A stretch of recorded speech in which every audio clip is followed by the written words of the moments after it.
Hello friends, welcome back. So in this video I'll be explaining all about rain alarm working model. So in this working models we have implemented a model that is going to detect the rain and it is going to buzz the alarm. That is a simple concepts we have implemented.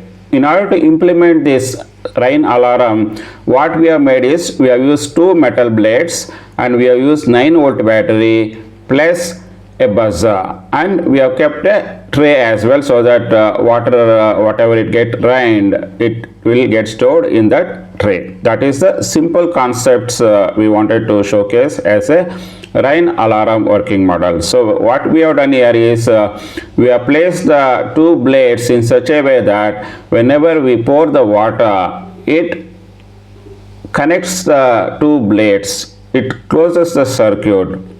When it closes the circuit, what happens is there is a flow of current happens to the buzzer.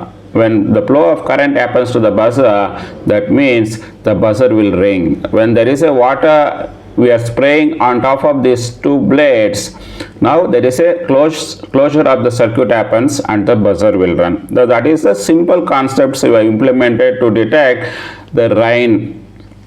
Now we will showcase how this working model really works. Now if you can see, right, we are trying to pour the water on top of these two blades. When we pour the water on top of these two blades, what happens? Circuit get closes and there is a buzzer is going to ring. This is a simple concept that detects the rain.